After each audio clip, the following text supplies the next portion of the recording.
Bonjour à tous et bienvenue dans cette nouvelle vidéo. Aujourd'hui, j'aimerais vous parler de l'album Je suis un lion d'Antonin Louchard aux éditions Seuil. Alors, qu'est-ce que ça raconte, Je suis un lion? C'est l'histoire d'un canard qui est en train de se balader et d'un coup, il va croiser la route d'un crocodile. Il y a un crocodile qui est en train de dormir en fait et qui lui bloque le passage. Alors, qu'est-ce qu'il va faire notre canard? Il va lui demander gentiment de bien vouloir se pousser pour qu'il puisse continuer sa route. Et en fait, le crocodile est en train de dormir, il réagit pas. Notre canard, il va s'énerver parce qu'il n'est pas question qu'il change de chemin. Donc du coup, il s'énerve après le crocodile et il va nous le réveiller. Le crocodile se réveille, voit un canard en face de lui. Et évidemment, qu'est-ce qu'il va faire notre crocodile? Il va menacer le canard, il va lui dire bah écoute, moi j'ai rien mangé de la journée, donc si tu continues à m'embêter, je te croque. Et ce qui est surprenant, c'est que notre canard, il n'a pas peur à un seul instant du crocodile. Le crocodile le menace de le manger, et notre canard, il est imperturbable, il n'a pas peur de lui. Alors vous dites, bah tiens, surprenant quand même. Et ce qu'on va découvrir, c'est que le canard va lui dire, bah oui, je vois pas pourquoi tu me mangerais parce que moi, je suis un lion. Notre canard est persuadé qu'en fait, il est un lion. Et du coup, il va poursuivre sa route tranquillement. Alors, de quoi ça parle en fait cet album? Qu'est-ce que ça nous apprend? Par le biais de l'humour, l'auteur a choisi de nous parler du courage, tout simplement. Parce qu'on là, on a affaire à un tout petit, notre canard, qui pourrait se faire malmener par un plus grand que lui, le crocodile. Et en fait, pas à un seul instant, notre canard, il va douter de lui. Il va douter de son potentiel. Il sait qu'il est fort. Il se prend pour un lion.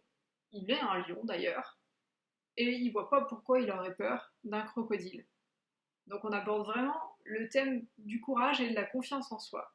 Et je trouve que de parler du thème du plus faible et du plus fort, c'est toujours quelque chose d'intéressant.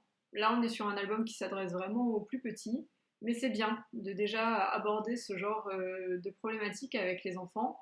En plus, là, c'est fait sous forme d'humour. Et bah voilà, c'est quelque chose que tout le monde peut être amené à rencontrer, cette histoire du plus fort qui est toujours un peu plus idiot, un peu plus bête et qui veut toujours malmener ceux qui sont plus faibles que lui. Là, on a un exemple parfait. Notre crocodile, bah, qu'est-ce qu'il fait? La première chose à laquelle il pense, plutôt que de dire au canard, bon bah ok, je me pousse, je te laisse passer, bah non. Sa réaction, c'est quoi? Bah, tu continues à m'embêter, je te croque. Et notre canard, il se laisse pas démonter à un seul instant. Mais il n'y a aucune raison que tu me croques. Je suis un lion. Pourquoi tu me croquerais, quoi? Je trouve que c'est une belle métaphore pour montrer aux enfants que s'ils ont confiance en eux, ils pourront en fait traverser n'importe quelle épreuve sans difficulté. Ou plutôt que sans difficulté, en tout cas sans peur. Parce qu'ils auront confiance en eux et du coup ils arriveront à traverser ces épreuves. Je voudrais vous montrer un petit peu maintenant les dessins. Déjà la couverture, que je trouve hyper drôle. Vous voyez notre canard déjà, rien qu'à sa tête, moi je trouve on n'a vraiment pas envie de l'embêter. Vous trouvez pas qu'on a l'impression qu'il roule des mécaniques là, rien que sur cette couverture? On a des dessins très simples mais qui font tout à fait bien leur travail. On est sur des tons aussi très simples. En fait, on a deux tons en gros. Je vous montre. On a le blanc beige du canard et du fond, et puis le vert du crocodile et du sol. On se focalise sur les expressions de notre canard. Par exemple là, vous voyez. Ou là, quand il s'énerve.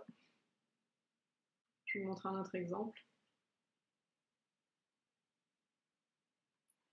Donc ok, les dessins sont très simples, centrés sur notre canard et notre crocodile, mais en fait, il n'y a pas besoin de plus. Ça suffit pour nous raconter l'histoire et pour nous montrer la force qui est dégagée de cette histoire et notamment de ce canard. Et l'auteur arrive avec très peu de texte et très peu de dessins au final à nous transmettre son message et aussi à nous faire passer un très bon moment. Parce qu'on rigole beaucoup en fait en suivant l'aventure de ce petit canard. Donc pour conclure, c'est un album pour les plus petits qui est vraiment hyper drôle. C'est une histoire qui est vraiment très sympa. Donc encore une fois, bah voilà, je vous le conseille. Lisez-le, lisez-le à vos enfants. Et alors si jamais vous l'avez lu, dites-le moi dans les commentaires et surtout dites-moi ce que vous en avez pensé. Et si vous êtes comme notre petit canard, un vrai lion qui n'a peur de rien, alors abonnez-vous à ma chaîne. Allez, salut!